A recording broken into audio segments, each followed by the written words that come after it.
नमस्कार, मैं हूं निशा। आप देखना शुरू कर चुके हैं एनजेपी हरियाणा। दोस्तों, हरियाणा सरकार की कैबिनेट बैठक से आज कई बड़े फैसले सामने आए हैं। मुख्यमंत्री नायब सिंह सैनी की अध्यक्षता में हुई करीब 3.5 घंटे लंबी बैठक में कुल 26 एजेंडों पर चर्चा हुई। इनमें से 22 प्रस्तावों को मंजूरी दे दी गई है।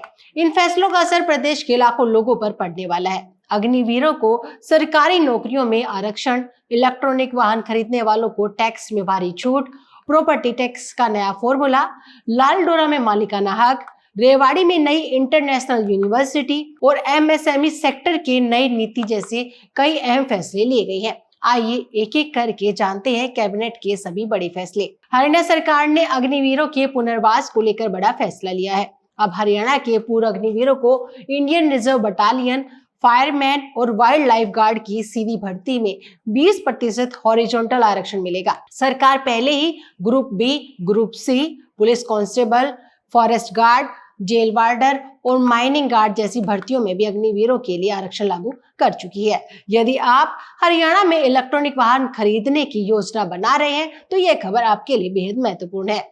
सरकार ने फैसला लिया है कि 30 लाख रुपए तक की कीमत वाले इलेक्ट्रॉनिक 2 पहिया, 3 पहिया और 4 पहिया वाहनों पर मोटर व्हीकल टैक्स में 100% छूट मिलेगी। वहीं 30 लाख रुपए से अधिक कीमत वाले ईवी पर 50% टैक्स छूट दी जाएगी। इसके अलावा महिलाओं के नाम पर खरीदे जाने वाले 20 लाख रुपए तक के नॉन ट्रांसपोर्ट वाहनों पर 1% अतिरिक्त टैक्स छूट मिलेगी। सीएनजी वाहनों को मिलने वाली 20% टैक्स छूट भी पहले की तरह जारी रहेगी। हरियाणा सरकार ने पूरे राज्य में संपत्ति कर निर्धारण की नई व्यवस्था लागू कर दी है। अब शहरों को A1, A2, बी और सी श्रेणियों में बांटा जाएगा। प्रॉपर्टी टैक्स तय करने में अब collector rate, carpet area, floor factor को आधार बनाया जाएगा।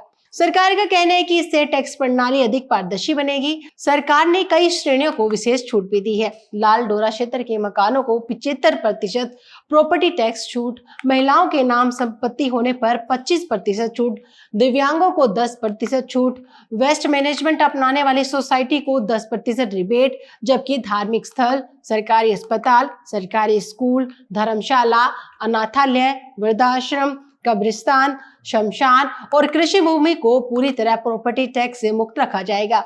हरियाणा सरकार ने ग्रामीण आबादी दे यानी लाल डोरा क्षेत्र में दशकों से रह रहे लोगों को उनके मकानों का कानूनी मालिकाना हक देने का फैसला किया है। इसके अलावा प्रधानमंत्री आवास योजना शहरी 2.0 के तहत आर्थिक रूप से कमजोर वर्ग के लाभार्थियों को स्टाम्प ड्यूटी और रजिस्ट्रेशन शुल्क में भी विशेष छूट मिलेगी। कैबिनेट ने मानवाधिकारों की सुरक्षा से जुड़ा अहम फैसला भी लिया। यदि पुलिस हिरासत में यातना, पिटाई, आत्महत्या या ड्यूटी में लापरवाही के कारण किसी व्यक्ति की मौत होती है तो पीड़ित परिवार को 7.5 लाख का मुआवजा दिया जाएगा। हालांकि प्राकृतिक मृत्यु, बीमारी या प्राकृतिक आपदा से हुई मौत इस योजना के दायरे में नहीं आएगी। सरकार ने हरियाणा राजस्व पटवारी सेवा नियमों में संशोधन किया है। अब प्रशिक्षण अवधि 1.5 वर्ष से घटाकर 1 वर्ष कर दी गई है। 6 महीने संस्थागत प्रशिक्षण और 6 महीने फील्ड ट्रेनिंग होगी। सबसे बड़ी राहत की बात यह है कि अब ट्रेनिंग के दौरान स्टाइपेंड नहीं बल्कि पूरा नियमित वेतन मिलेगा। सरकार ने प्रोग्रेसिव एमएसएमई एवं एक्सपोर्ट प्रमोशन पॉलिसी 2026 को भी मंजूरी दे दी है। इस नीति के तहत अगले 5 वर्षों में 55,000 करोड़ से अधिक निवेश, 5 लाख नए रोजगार, राज्य के निर्यात को दोगुना करने का लक्ष्य रखा गया है। ऑटोमोबाइल, इलेक्ट्रॉनिक वाहन, रक्षा उत्पादन, इलेक्ट्रॉनिक्स, टेक्सटाइल, फार्मा और एग्रो प्रोग्रेसिव सेक्टर पर विशेष फोकस रहेगा। इसके लिए राज्य सरकार स्टेट वेंचर कैपिटल फंड और क्रेडिट गारंटी फंड भी स्थापित करेगी। कैबिनेट ने हरियाणा राज्य अल्पसंख्यक आयोग के गठन को भी मंजूरी दे दी है। इस आयोग में एक अध्यक्ष, 5 गैर सरकारी सदस्य, एक सचिव होंगे। इसका कार्यकाल 3 वर्ष का होगा और आयोग को सिविल कोड जैसी शक्तियां भी प्राप्त होंगी। रेवाड़ी जिले में कुसुम इंटरनेशनल यूनिवर्सिटी स्थापित करने के प्रस्ताव को भी कैबिनेट ने मंजूरी दे दी है। सरकार इसे राष्ट्रीय शिक्षा नीति 2020 के तहत उच्च शिक्षा को बढ़ावा देने और प्रदेश में ग्रॉस एनरोलमेंट रेशियो बढ़ाने की दिशा में बड़ा कदम मान रही है।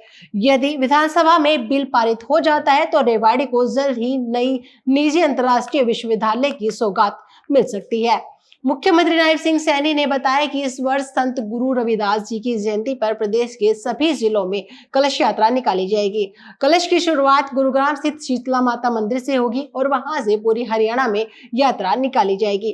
कुल मिलाकर देखा जाए तो हरियाणा कैबिनेट की इस बैठक में उद्योग, शिक्षा, रोजगार, संपत्ति, परिवहन, पुलिस प्रशासन और सामाजिक कल्याण से जुड़े कई बड़े फैसले लिए गए हैं। अब सबसे ज्यादा चर्चा अग्निवीरों को मिले 20% आरक्षण, इलेक्ट्रॉनिक वाहनों पर 100% टैक्स छूट, प्रॉपर्टी टैक्स के नए फॉर्मूले और रेवाड़ी में बनने वाली कुसुम इंटरनेशनल यूनिवर्सिटी को लेकर हो रही है। इन फैसलों का लाभ लोगों तक कितनी जल्दी पहुंचता है, ये आने वाले समय में साफ होगा। दोस्तों, इन फैसलों पर आपकी क्या राय है? क्या हरियाणा सरकार के ये निर्णय जनता के लिए बड़े राहत भरे कदम है? अपनी राय हमें कमेंट बॉक्स में जरूर बताएं। अगर आपको हमारी वीडियो पसंद आई हो तो वीडियो को लाइक करें, शेयर करें और एनजेपी हरियाणा को सब्सक्राइब करना न भूलें। धन्यवाद।